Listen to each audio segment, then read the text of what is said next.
Ladies and gentlemen, would you please welcome a bloke to enhance your knowledge and wisdom on Facebook and e-technology. Would you please welcome Paul to the stage? Give him a big round of applause.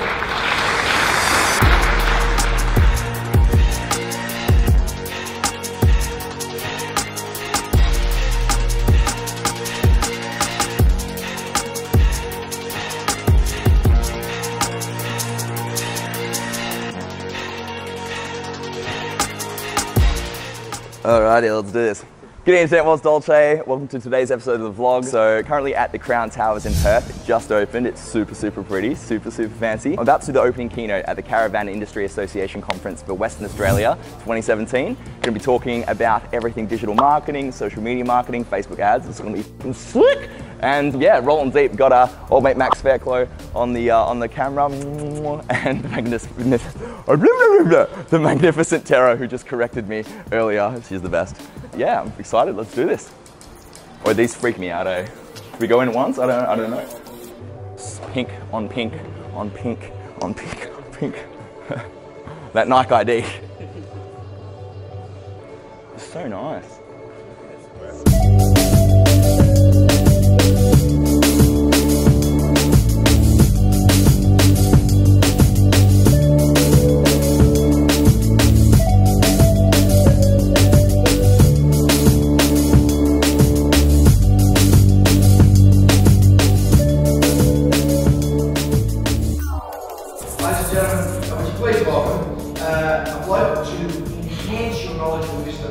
Facebook and e-technology. Would you please welcome Paul to the stage? Give him a big round of applause. Good morning, everybody. How are we doing? Before I do get started, I want to give you a bit of a background and set the scene, give you a bit of context in terms of who I am, my story, how I got here, and I guess kind of what I do. So I'm a massive nerd for all things digital and all things tech. And this nerdy passion of mine started at the ripe old age of 6. This is me on my first day of school. Looking super excited, and this nerdy passion of mine, it started literally in the first few weeks of school because I began to notice that things had a certain way of catching on, right? So I remember it was probably like the second week of year 1 back in 1996, and I remember going out to recess and a few kids were playing with marbles, right? Who remembers marbles? Yeah, it's a few kids playing marbles, probably like 3 kids. And I was like, well, these marble things seem cool, and wasn't too interested, but a few weeks later, a few more kids were playing with marbles, and I was like, oh, these marbles things are cool. By the end of term 1, there was about 40 kids in my year group, 40 boys in my year group that were playing with marbles, and I was like, I want to get on this marble action, let's do it. So, you know, went home, I'm like, Mum, I want some marbles, I want some marbles. She's like, Paul, you can wait until your birthday. I'm like, oh, all right, I didn't say, I was 6 years old. So basically, my birthday's in the middle of the year, 20th of July, and you know, wake up on my birthday and I got some marbles. I'm like, these are sick. I'm so excited. And took them and started playing with all the kids in school. That was fun. And by the end of the year, pretty much all of the boys, bar a few, were playing with marbles. And I found it very peculiar. And the same thing happened the next year, except marbles weren't cool. School holidays had happened, marbles were out, but Pokemon cards were in, right? Everyone wanted Pokemon cards. And the same thing happened. Small group of boys started playing with Pokemon cards. A few weeks later, more people playing with Pokemon cards. By the end of the year, pretty much the whole year group was playing with Pokemon cards. Same thing happened again the following year, except Pokemon cards were out and Lego was in. Now, I noticed that this happened again and again, year in, year out. So in year 3, it was Lego. In year 4, it was Dragon Ball Z. And in year 5, it was Digimon. And I noticed that these fads and these phases happened year in and year out. And in my reflection, I realized that I've always been kind of fascinated by marketing and, I guess, social psychology, if you will. And this fascination of mine followed me all the way through into my teenage years. And unlike my questionable sense of fashion when I was 15, it followed me into my years at university, where I majored in marketing at UWA. And this path and its humble beginnings, which all started on the first day of school as a 6-year-old, has kind of brought me to stand here and speak to you guys today about marketing. Who here was born in the 60s or 70s? What's your name, sir? Alan? Alan, did your family, when you were a kid, did you have a local butcher that you went to? You had, yep. And Christmas time's coming out. Back in the day, what was your family's favorite type of meat to eat when you were a kid? Lamb? Cool. So you've got a local butcher that you'd go to, and I'm assuming you're a kid in this story, so your dad would take you down there and your dad knows the butcher by name. And he's like, let's call him Nick. Nick's the butcher. G'day, Nick, how you going? Nick says hello to your dad. Hey, Alan, gives you a little pat in the head, says hello. And it's like, cool, no, Christmas is coming up around the corner. Got your favorite slice of, or your favorite lamb roast, ready to go, seasoned the way you want it. Rah, rah, rah. Like, sick. Thank you to Nick the butcher. You go home, cook it up for Christmas. It's absolutely delicious. It's exactly what you wanted. You're sitting around the Christmas table, and basically you tell a great story about where you got the lamb from and how great your butcher is. And that is old school word of mouth.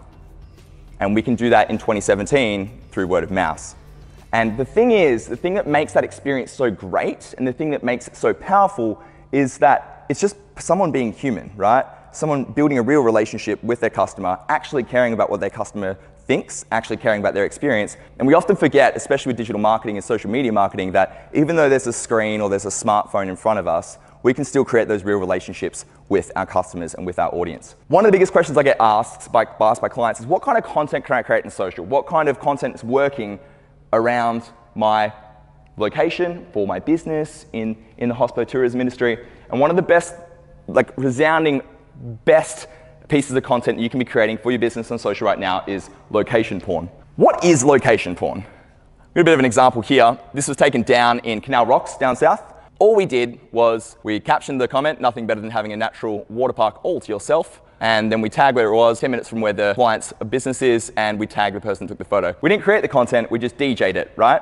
And why does it work so well? Well, it works so well because you need to think about what you're actually selling, right? So you're selling somewhere to stay overnight when you go somewhere, but you're really selling, in a lot of cases, the experience of being in that location, away from home. Another thing that's working great is incentive retargeting, and this is amazing. So who runs bookings through their website at the moment? Who has a website that runs booking? Yeah? Who does retargeting at the moment? Who doesn't know what retargeting is? Okay. Do you ever go on a Facebook after you've been on a website and then let's say, I'm going to use you again, Alan. Let's say that Alan's been looking at some flip-flops, some thongs, and he goes back onto Facebook or goes back onto like news.com.au, and he's been looking at these thongs, and then bang, he sees an ad for those exact thongs on that website. That's retargeting, right? So basically what we do is we pixel people, we follow you around, we cookie you, and then we go and serve ads based on what you've been looking at. A bit creepy if you don't know what's going on. From a return on investment digital marketing point of view, it's absolutely insane. Now, this is an example of an incentivized retargeting that we run for one of my clients. This is a carousel ad that shows up to people that have visited our website, our client's website, that haven't purchased. And it runs for 7 days, and then if they do purchase, it stops running. So we don't waste ad budget if it has converted. And it's just a simple ad that's promoting an every third night free. And this incentivized retargeting is really great as well because we're doing a value ad, we're not doing a discount, right? So no, to the market, we're not inherently lowering the value or the rack rate of the room to our customers. We're adding on an extra night free. So it's a difference in psychology. So we're not lowering the value, we're actually adding value, right? And this works absolutely amazing because to the market, they're saving $299 for an awesome room, right? And they're getting a third night free. And it's one of our highest converting ads that we've ever run. And we've been running this ad for 4 years now. The great thing about running this ad and running incentivized retargeting ads like this is when you set it up in the right way, you're pixeling new people every single time. So you don't get ad burn, you don't annoy people. And because they're only running for 7 days after they visited the website and they stop running once they've converted, you're saving money, it's an effective allocation of your budget, and you're not pissing anybody off. All right, who uses OTAs? Let's say, who uses OTAs?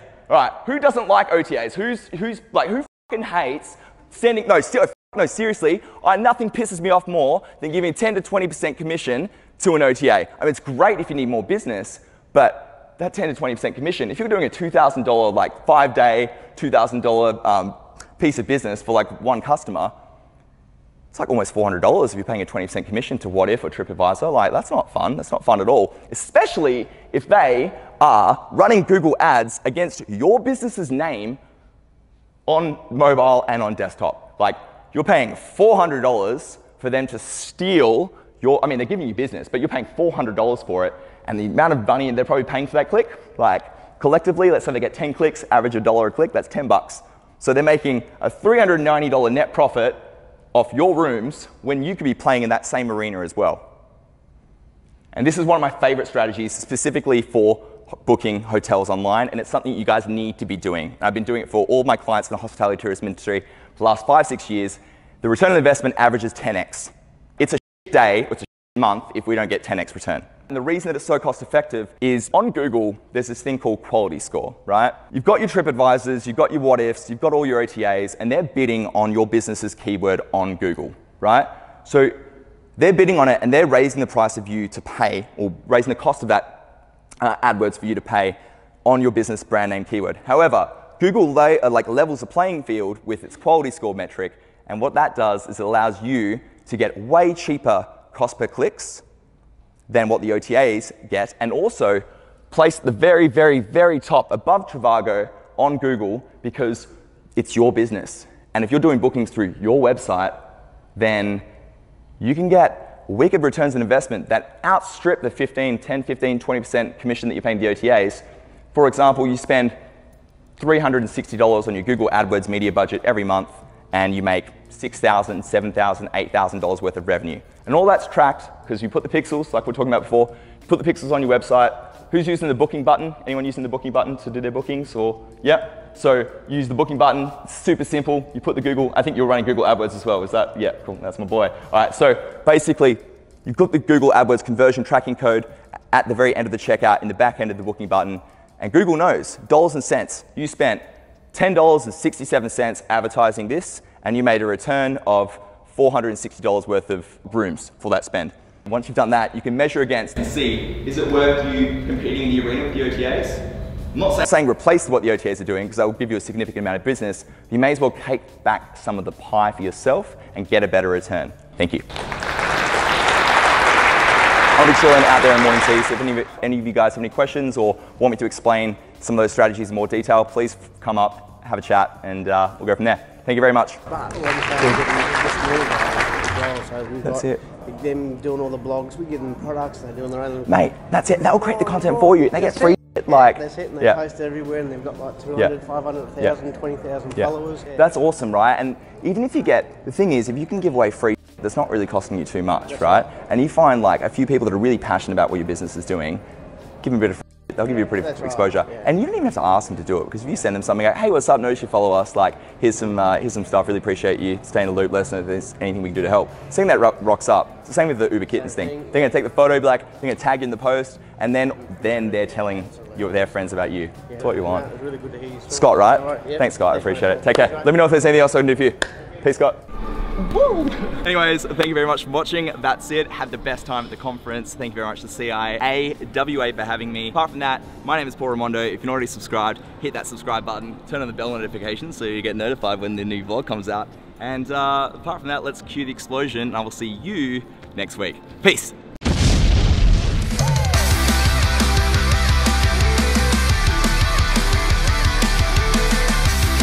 Right, thanks very much, Bam. Appreciate it. Cheers, cheers. Woo. Ugh. Subscribe to my channel.